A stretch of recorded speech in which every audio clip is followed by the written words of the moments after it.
Tengan todos ustedes muy buenas tardes. Bienvenidos a una nueva edición de Tendencia Legal, tu programa semanal de entrevistas que habla sobre derecho y tecnología. El día de hoy tenemos el tremendo gusto de presentar a una colega, no solamente colega en profesión, sino también es una miembro de nuestro centro de estudios que en verdad estamos muy felices de contar con su participación porque es una investigadora muy importante en nuestro medio, aparte de ser docente universitario. Ella es experta en finanzas y en derecho corporativo, tiene muchísimos estudios, sobre todo destacar que ella es autora del libro ¿Es el emprendimiento para mí? Este es un libro que se está vendiendo en las librerías más importantes de nuestro país y para nosotros, exacto, es muy importante poder hacer presente no solamente el contenido del libro, sino a la autora. Doctora, ¿cómo está? Bienvenida. Muchas gracias, doctora Marisa, por la presentación, por esta invitación, por este momento importante para compartir pues con la comunidad, ¿no? Y que también es una de las finalidades del centro de investigación. Efectivamente, ¿verdad? ¿Quién mejor que usted para poder arrancar esta secuencia con este tema importantísimo?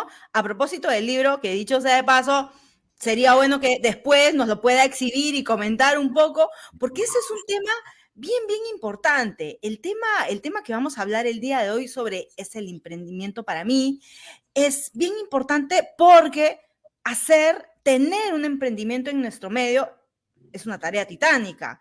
De repente podríamos empezar por ahí, si le parece adecuado. Claro, sí. Efectivamente, el emprendimiento pues es, digamos, un esfuerzo, ¿no? Que hace una persona que tiene una idea y empieza esa idea con una oferta, ¿no? Con una oferta al mercado. Pero en el campo, por ejemplo, profesional que nosotros compartimos, ¿no? Y que tenemos también a nuestros estudiantes y que vamos progresando poco a poco, muchas veces las personas dicen, bueno, ya tengo mi carrera, tengo un buen trabajo, ¿y ahora qué toca? Entonces muchos piensan de que, bueno, ahora ya tengo que, pues, incursionar en el camino del emprendimiento. Puede ser que eso sea quizás una alternativa, pero puede ser también que no. Ujú. Porque como dicen muchas personas, pues ni todos nacimos para quizás para escritores, ni todos nacimos para actores, ni todos nacimos de repente también para científicos, ¿no? Entonces, el emprendimiento tiene que ser una mezcla multifactorial de las cosas que tú deseas y anhelas en la vida, ¿no? Y sobre todo la clave es la perseverancia. Esa es la clave del emprendimiento, porque tenemos algunas métricas que nos dicen que de cada 3 emprendimientos que empiezan, solamente uno celebra su primer año. Quiere decir que tenemos una tasa de mortalidad de emprendimiento en el Perú del 70% o los 2/3, ¿no? Que no llegan pues a cumplir su primer año. Entonces, de 3 tenemos uno que sobrevive y probablemente los que no sobrevivieron y se quedaron en el camino puedan pensar que esto no era para ellos, que quizás no diseñaron bien su oferta, que pueden ser también factores, pero el tema es que yendo más allá de esta métrica tenemos otra que nos dice, bueno, ya pasé el primer año, ¿y ahora qué? Tenemos otra métrica que nos dice que los emprendedores que no fallecieron en su primer año fallecen a los 5 y los que no fallecen a los 5 fallecen a los 15. Entonces, ahí tenemos pues, digamos, un largo recorrido que tenemos que justamente pasar, atravesar, y ahí es donde viene la clave, que es la perseverancia, ¿no? Obviamente esa perseverancia va a nacer cuando tú estás alineado y enfocado en lo que tú quieres ofrecer al mercado. Si esto está bien diseñado y alineado, tú puedes, realmente te nace esa perseverancia y no vas a desviar tu objetivo y el camino que te has trazado, ¿no? Y obviamente el éxito te va a volver a mirar, te va a reconocer, te va a saludar y te va a decir, bien, vamos juntos, ¿no? Y vas a tener éxito, vas a tener éxito, pero tienes que ser perseverante. Muchos emprendedores, por ejemplo, ponen su pizzería, digamos, pero Ya. al mes se aburren porque de repente no tienen los clientes que esperaban. Claro, y es bien importante, quiero tomar unas palabras de lo que mencionabas hace un momento, porque, vamos, es un ciclo, como se mencionaba, tienes un crecimiento estanque, arriba, abajo, como colinas, pero llega un momento en el cual o estás más abajo o estás más arriba. Es como el ciclo de la innovación, que es cíclica, pero llega un momento en el cual si no se le mete, como se dice criollamente, el punche, es como el valle de la muerte. ¡Pah! Te estancas y de repente no puedes salir.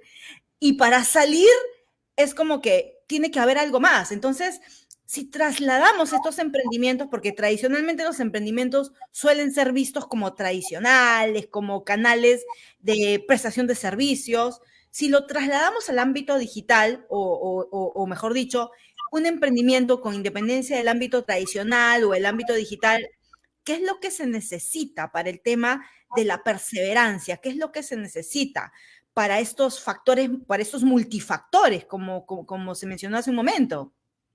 Claro, sí, ahorita estamos viviendo, pues, algunos autores como Jenny Roca señalan, pues, que estamos viviendo, somos testigos de excepción de una de las más grandes transformaciones que está viviendo la humanidad con la transformación tecnológica y que se ha acelerado con la pandemia.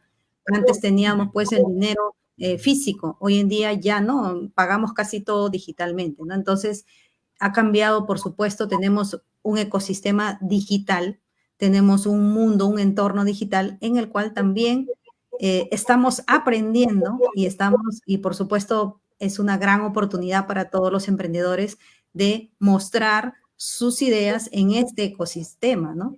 Obviamente todo esto, ahorita estamos viviendo ensayo, error, porque no existen todo esto de la digitalización acelerada en todos los ámbitos, llegó tan rápido y en 3 años estamos teniendo nuestras conferencias, clases virtuales, muchos centros de estudio están viendo la posibilidad de hacer un mixto, ¿no? Entre la semipresencialidad, la presencialidad y la virtualidad.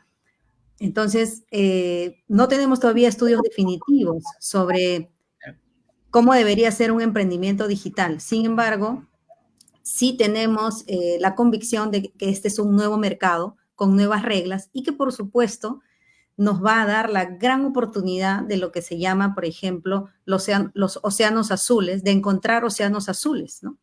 ¿Qué cosas son los océanos azules? Los océanos azules son mercados, ámbitos donde tú eres el primero en ofrecer un determinado producto. Entonces, este ecosistema digital nos da esa posibilidad. En marketing, por ejemplo, se dice que es mejor ser el primero que ser el mejor. Sí, en verdad es bien interesante este tema porque en estricto cuando alguien quiere emprender, bueno, muchas veces los emprendimientos surgen porque se tiene la idea de que voy a ser mi propio jefe, ¿no? Pero eso es verdad, ¿no? Es verdad, eso es cierto, pero también es cierto que el emprendimiento no camina solo si es que uno no está ahí. Usted que asesora, tiene mucha experiencia asesorando, sobre todo en temas financieros, en temas de IGB. Usted que asesora a estos emprendedores, ¿qué tan difícil es hacer empresa en el Perú? Sí, hay varias dificultades, como por ejemplo, una de las primeras dificultades para un emprendedor es obtener su licencia de funcionamiento, ¿no? Esta Ujú. licencia de funcionamiento, si vamos a preguntar a las diversas municipalidades distritales de Lima, tiene una serie de requisitos que obviamente retrasa el que ellos puedan lanzar su oferta al mercado, por ejemplo, desde un ambiente físico, ¿no? Porque en ese caso se utiliza la licencia. A diferencia de que si fuese digital, todavía no hay licencias, pero quizás ahí también hay otra oportunidad para quienes quieran vender espacios, ¿no? Los que quieran vender las plataformas, ¿no? Ahí va a haber otra oportunidad de negocio vendiendo estos pequeños espacios dentro de los ecosistemas, ¿no? Eso también es un emprendimiento, ¿no? Claro. Y sobre las dificultades, en lo que es la parte física, tenemos el tema de la licencia, ¿no? Tenemos también los diferentes requisitos que nos piden para obtener nuestro certificado de seguridad. También, por ejemplo, si tú quieres hacer una importación o exportación, los permisos que te da DIGESA, los permisos que te da Indecopi, los permisos que te tiene que dar la OEFA, ¿no? Porque ahora ya no es como antes, que no existía un organismo supervisor del ambiente. Ahora existen organismos que supervisan eso. Entonces, toda esta regulación, tenemos también a SUNAFIL ahora, ¿no? Entonces, con toda esta regulación, ya cualquier emprendedor ya estará un poco, dirá tanta cosa, ya me está cansando un poco. Entonces, tenemos bastante regulación actualmente en el Perú y un emprendedor tiene que enfrentarse a eso. Hace poco, por ejemplo, SUNAFIL ha convocado a empresas, a emprendedores, a una charla para trabajadores, indicándoles de que tienen que tener su control de asistencia y que el control de asistencia es obligatorio. Entonces los emprendedores le decían, pero ¿cómo es que vamos a tener un control de asistencia si ahora todos trabajan virtual? ¿Como un software, algo así? Pero ellos le decían que no tienen el presupuesto para comprar un software. Claro, Y obvio. además, y los que tenían el software o tenían su control le decían de que a veces los trabajadores se olvidan de marcar su salida. Entonces, de SUNAFIL le decía, si se olvidó, eso se considera como hora extra. Ya, claro. Y si no marcas, si no marcas, podría ser hasta una relación laboral encubierta o podrían haber mil y un cosas a la vez. Entonces ahí surgieron preguntas de que no nos podemos equivocar, no hay una parte educadora por parte de las autoridades, o sea que todo tiene que ser perfecto, o sancionamos al trabajador porque se marcó su asistencia tarde, o le cobramos a la empresa por horas extras. Entonces, ¿y dónde quedan los olvidos, los errores? Claro. Simplemente, digamos, un aspecto educacional no está, ¿no? Esa es una de las dificultades a las cuales se tiene que enfrentar el emprendedor, ¿no? Que puede ser también una sorpresa para muchos, ¿no? Pero esas son las convocatorias que está haciendo actualmente SUNAFIL a muchas microempresas y pequeñas empresas, ¿no? Muy interesante porque generalmente las normas se perciben, se hacen con una finalidad, que la finalidad puede ser para orientar, pero no se tiene muchas veces el tema, antes de llegar obviamente a una sanción, pero muchas veces en la práctica no se tiene esa vocación de orientación y de frente las instituciones van a multar. Entonces, claro, y uno tendría que de repente o ser muy ducho en la materia o contratar un abogado que sepa de derecho administrativo, con lo cual los costos se sigan encareciendo. Pero, por ejemplo, hay entidades como, por ejemplo, el Indecopi, que ha lanzado este año una reducción de las tasas, por ejemplo, para los registros de marca cuando se trata de las MIPES, pero no todas las entidades tienen hasta cierto punto esos beneficios. La pregunta es, ¿qué faltaría o qué insumos, sin que obviamente lo que se pueda decir, ¿no? Porque quizás son muchos, pero ¿qué insumos son los que faltan para llegar a impulsar el emprendimiento? Sí, una de las cosas más importantes es, por ejemplo, que como hoy en día tenemos nuestra Ley de Procedimiento Administrativo General, que nos habla Correcto. de que tenemos procedimientos de aprobación automática y de evaluación previa. Entonces, las licencias los podemos poner en aprobación automática con control posterior. Uh-huh. Por ¿Cómo se ejemplo, hace? Como se hace, claro, como se hace en muchos países. Entonces, tú quieres emprender, no hay problema, yo te apoyo, te doy las facilidades. ¿Qué vas a hacer? Ven, yo te doy la licencia inmediatamente, pero luego te doy 30 días, 60, 3 meses para que tú me cumplas todito. Y si no me lo cumples, te cierro y ya está.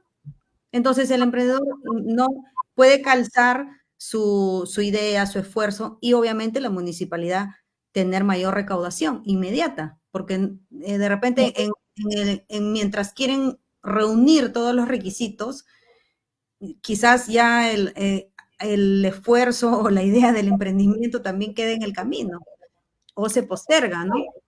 eso es verdaderamente cierto, porque pareciera ser que el Estado no tuviera las herramientas de innovar para acercarse a estos pequeños emprendimientos, considerando que cuando uno decide hacer empresas, sobre todo las empresas familiares, no tienes un capital que necesariamente te respalde, empezando, sobre todo que nuestro país viene de una reactivación económica lenta, donde obviamente han habido incrementos en cuanto a los precios, pero los salarios, ese es un tremendo problema.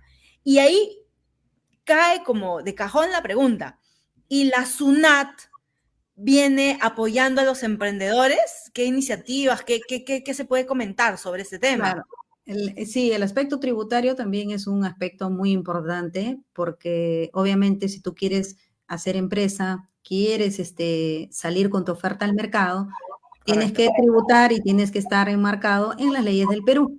Y bueno, nosotros en el Perú tenemos nuestro impuesto a la renta, que es 29.5%, pero para el régimen general. Y tenemos también ahora lo que se llama el MIPE tributario y también un MIPE laboral. Este MIPE tributario nos da un margen de un tramo, ¿no? Permitido de hasta 150 UITs para los microempresarios que puedan generar este tamaño de ingresos y les dice, bueno, les voy a dar la facilidad siguiente. Ustedes, como son microempresarios, van a pagar, siempre y cuando estén en este tramo, van a pagar 10% nada más. Entonces ahora tenemos esa facilidad que más o menos fue implementada con el gobierno del expresidente Pedro Pablo Kuczynski, ¿no? Más o menos por ahí. Antes de este gobierno no existía esta facilidad del 10%. Entonces, ha resultado ser una gran ayuda para los emprendedores, ¿no? Entonces, tú no tributas el 29.5% siempre y cuando no pases de este tramo, sino tributas por 10%, ¿no? Ahora, lo que habría que preguntarse es si tenemos nosotros, pues, o sea, si ese techo que nos dan abarca pues una cantidad de microempresarios considerable, ¿no? O si se puede extender a la pequeña empresa también. ¿Por qué? Porque realmente el microempresario, el emprendedor necesita es que este apoyo sea, digamos, pues, no por facturaciones que puedas hacer alrededor de 700.000 soles al año, sino por, de repente, facturaciones que puedan llegar a los 3 millones, porque sigue siendo un emprendedor, ¿no?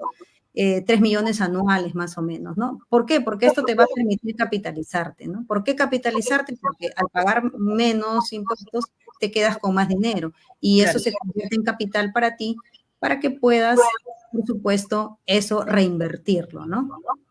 Y que tu empresa siga creciendo, ¿no?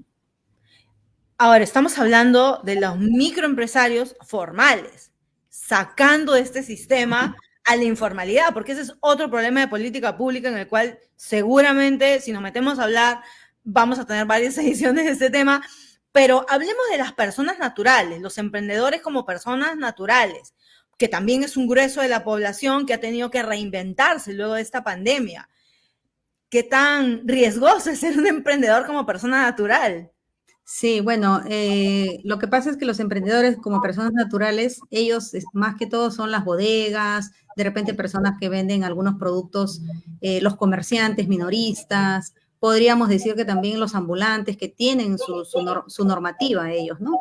Su normativa es en los propios municipios. Entonces, ellos trabajan normalmente con su RUS, ¿no? Trabajan con un RUS y pagan un impuesto fijo, ¿no? Por una cantidad de ventas también fija, ¿no?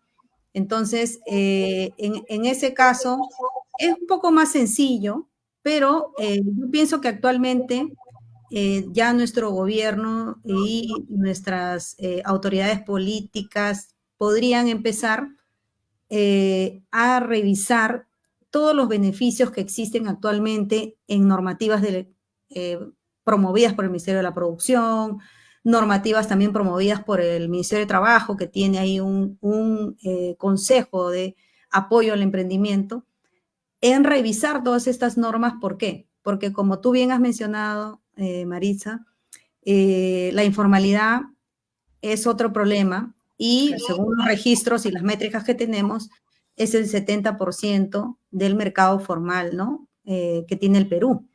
Entonces, la informalidad nos gana, ¿no?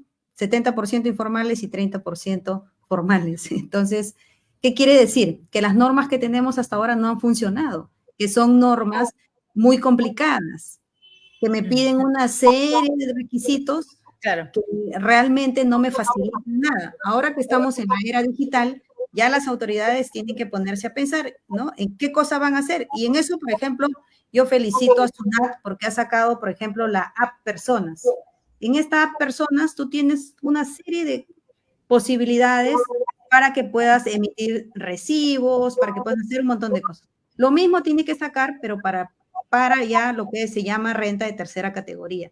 Obviamente para los microempresarios y los pequeños empresarios, para que directamente puedan declarar por ahí sus ventas, emitir sus comprobantes de pago por una app. Como SUNAT nos quiere tener bien vigiladitos, estaría mucho mejor, ¿no? Y eso le puede facilitar la vida, al emprendedor, porque ya no tiene que estar ingresando con la clave SOL en una computadora. Exacto, no necesita computadora y además también se ahorraría el presupuesto de la contabilidad, ¿no? Obviamente no dejando de lado a nuestros contadores, ¿no? Pero obviamente pues cuando una persona empieza en su bodeguita o vendiendo sus queques, no tiene presupuesto para pagar contabilidad. Entonces, ¿cómo podemos promover el emprendimiento también pues desde nuestro gobierno con normas más flexibles, más sencillas, ¿no? Porque por más de 20 años tenemos las normas de beneficios a los emprendedores, pero sigue la informalidad. Entonces, ¿la norma ha servido o no ha servido? ¿Qué podríamos decir? ¿Que sirvió o que no sirvió? Excelente punto, excelente punto. Ahora, rápidamente, porque la verdad es que la conversación nos está quedando, primero, súper corta y segundo, que tenemos muchos puntos para resaltar porque seguramente hay muchas preguntas que por interno nos están llegando, pero por el tema del tiempo no vamos a poder nosotros canalizarlas, pero hablemos rápidamente de su obra. Es el emprendimiento para mí. Y rápidamente, por favor, si lo pueden mostrar para que todo el mundo sepa que tenemos a la autora de este libro y que, por favor, puedan ir a adquirir su libro. Rápidamente, puntos a destacar del libro y por qué el emprendimiento debe ser socializado. Gracias, sí. Bueno, en esta obra del emprendimiento para mí, yo la recomiendo sobre todo para cualquier persona en general que si quieres ser emprendedor, te conviene este libro. Si ya estás en tu emprendimiento, también te conviene. Entonces, e incluso si ya has dejado de ser emprendedor también. ¿Por qué? Porque te vas a dar cuenta aquí en el libro de todos los pasos que tú vas a seguir, ¿no? Desde que empiezas un emprendimiento, ya sea desde el punto de vista ontológico, todo lo que tú vives como emprendedor, que al inicio, por ejemplo, quizás ni tu familia te apoya, ¿no? Te dicen, consíguete un trabajo, consíguete un trabajo, y no te metas en cosas que no sabes. O, es muy cierto. También cuando te da el síndrome del llanero solitario, ¿no? Que quieres hacerlo todo tú solo. Entonces, incluso en innovación, lo que se dice es, pasas por las 3 Fs, la familia, los amigos, los friends y los tontos y los fools que invierten en tu emprendimiento. Sí. Entonces, tienes la parte también ontológica, la parte del ser que vive el emprendedor, ¿no? Todas las vivencias que tiene el emprendedor y tienes todo un capítulo también técnico, donde vas a saber cómo registrar tu marca, vas a saber sobre los contratos que tienes que tener en cuenta para tus compras-ventas, para tus créditos, ventas al crédito.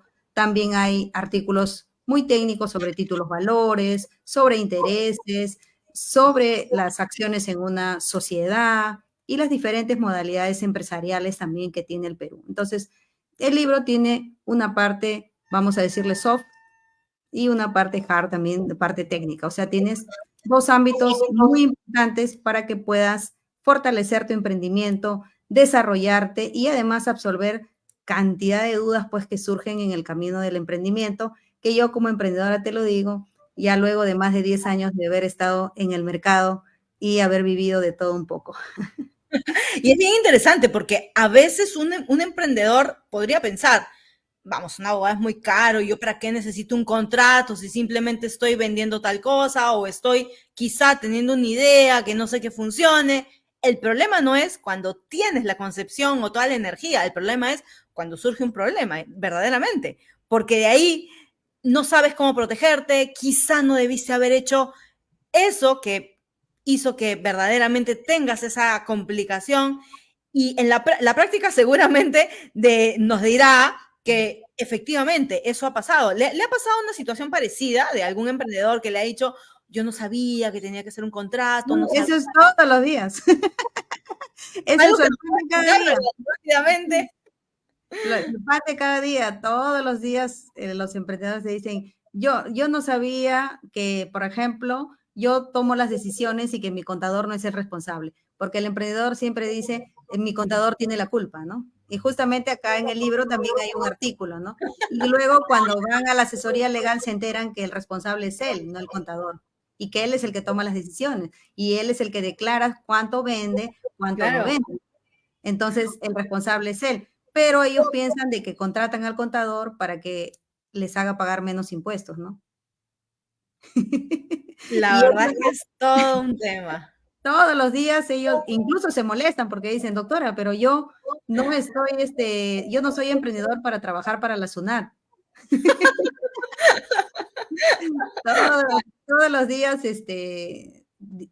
hay casos de que ellos no sabían, ¿no? Por eso es importante, contratar siempre una asesoría legal, y si es que no hay el presupuesto, se puede solicitar una mentoría, un apoyo, y también, por supuesto, el canje. Siempre está el canje, ¿no? El canje es una posibilidad comercial.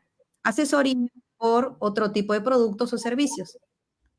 Correcto. Es una práctica muy utilizada que puede tener frutos muy interesantes. Doctora Miñano, nos hemos quedado, la verdad es que sin tiempo para seguir dialogando sobre este tema, sobre tantas dudas que pueden surgir en la práctica, desde cómo proteger, si es que la idea se protege, cómo proteger un emprendimiento, cómo temas tributarios, temas laborales, temas contractuales que nos quedan sobre el tintero. Si le parece adecuado, la comprometemos para una siguiente edición de poder seguir dialogando sobre emprendimiento, sobre problemas, sobre contingencia, porque en verdad eso es lo que pasa en el día a día y a veces uno como abogado piensa de que esto es fácil, pero una persona que no tiene formación en leyes o que nunca le ha pasado, de verdad Sí. es que es un mundo. ¿Alguna recomendación final brevemente? La recomendación final es que el emprendedor siempre tiene que estar preparándose. Hay que prepararnos constantemente, hay que innovar, hay que adaptarnos también, porque a muchos de repente no nos gusta lo digital, la virtualidad, yo soy uno de ellos, pero tenemos que adaptarnos a lo que viene, y siempre el emprendedor tiene que estar un paso más adelante. Si la tecnología y la modernidad te ganan, ya te vas a quedar obsoleto y no vas a poder rediseñar tu oferta al mercado. La oferta al mercado siempre tiene que ser fresca, nueva, siempre tenemos que estar innovando, si no nos quedamos obsoletos en el tiempo. Lo único que no cambia en el mundo es justamente eso, que todo cambia. Entonces, nosotros como emprendedores tenemos que estar constantemente innovando, cambiando y rediseñando nuestra oferta al mercado permanentemente. Súper interesante recomendación. Ya saben, a todas las personas que están viendo este programa, vayan corriendo a comprar. Es el emprendimiento para mí, de verdad, para que puedan solucionar todas esas dudas, despejar todas esas inquietudes. Ha sido una entrevista, en verdad, magnífica, súper refrescante, en verdad. De verdad que este es un tema denso, pero de la manera como se ha conducido, personalmente estoy muy feliz, no solamente porque la doctora Lisette Miñano forma parte de nuestro centro de estudio, sino también porque de manera clara y directa ha dado muchos tips. Quédense en tendencia para la siguiente sesión. Muchísimas gracias, doctora. Ha sido un tremendo gusto. Esperamos contar con su participación para la siguiente ocasión. Ya nos estamos viendo. Muchas gracias. Gracias a ustedes. Gracias. Luego, muchas gracias con todos. La siguiente semana nos vemos en una nueva edición de Tendencia Legal, tu programa semanal de entrevistas que habla sobre derecho y tecnología. Nos vemos. Quédate en tendencia.